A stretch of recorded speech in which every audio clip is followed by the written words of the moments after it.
Good evening everybody. আজকে আমি তোমাদের সমাজ সম্পর্কে কিছু গুরুত্বপূর্ণ তথ্য দেব, যা তোমাদের খুব গুরুত্বপূর্ণ।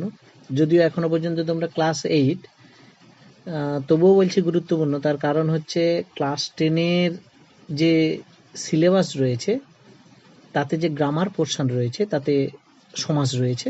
তাই এখন থেকে যদি তোমরা এই সমাসটাকে ভালোভাবে শিখতে পারো, পরে খুব কাজে লাগবে। তো সমাস শেখার আগে যেটা আমাদের জানা খুবই প্রয়োজন, যে সমাস কথার অর্থ কি।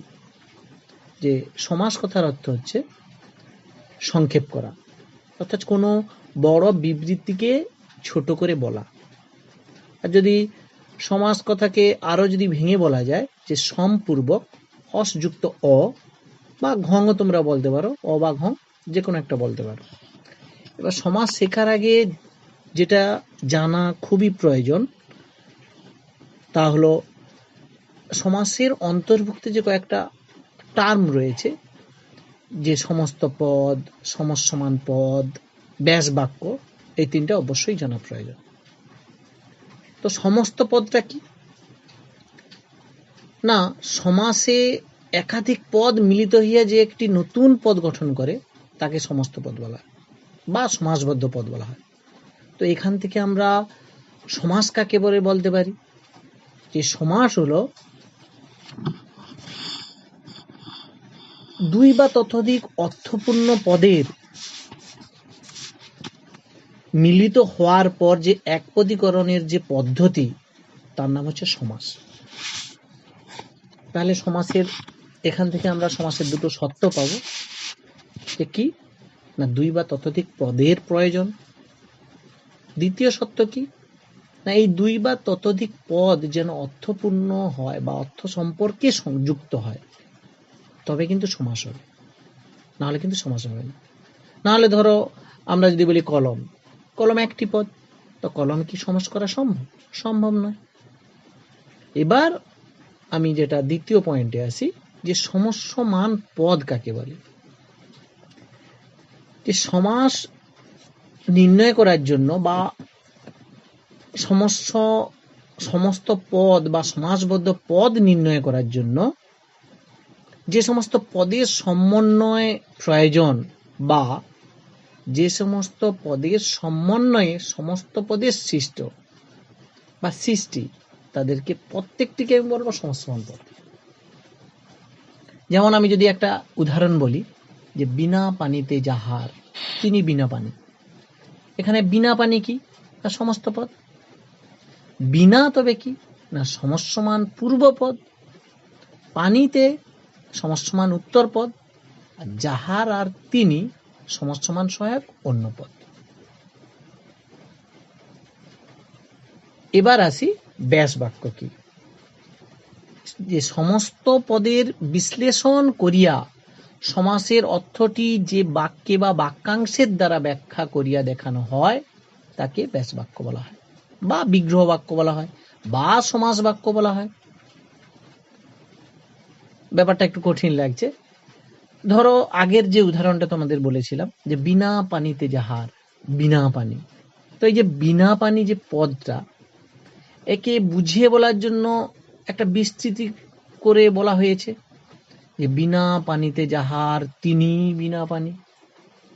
তো সমাসবদ্ধ পদকে এইভাবে বিস্তৃত করার নাম হচ্ছে ব্যাস বাক্য। তবে এখান থেকে আমরা কি জানতে পারি, যে সমাস শব্দের অর্থ হচ্ছে সংক্ষেপ করা, আর ব্যাস শব্দের হচ্ছে বিস্তার করা। তো ব্যাস বাক্য হচ্ছে বিস্তার করে, আর সমাস কথার হচ্ছে সংক্ষেপ করা। এবার আমি সমাসের যে ক্লাসিফিকেশন রয়েছে সেগুলো সম্পর্কে একটির পর একটি আলোচনা করব।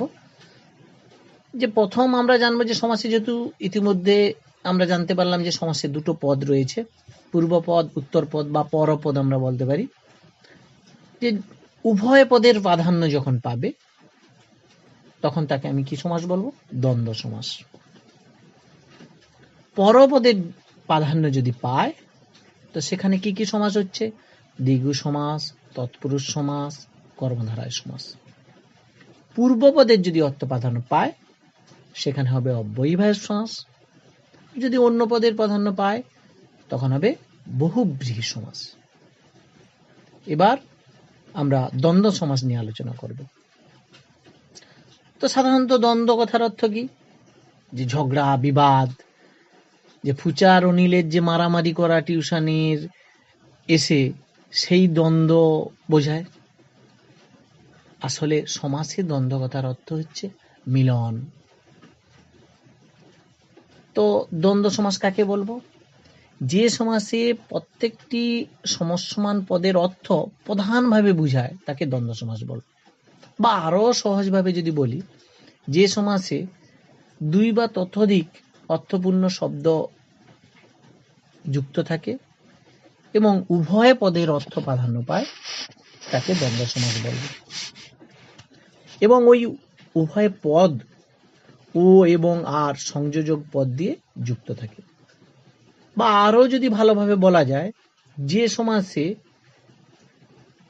দুই বা ততোধিক পদ ও এবং আর সংযোজক পদ দিয়ে যুক্ত থাকে এবং সমাসবদ্ধ পদে সংযোজক পদটি লুপ্ত হয় ও উভয় পদের অর্থ প্রাধান্য পায় তাকে দ্বন্দ্ব সমাস বলা হয়। যেমন শীত উষ্ণ, শীতোষ্ণ। এবার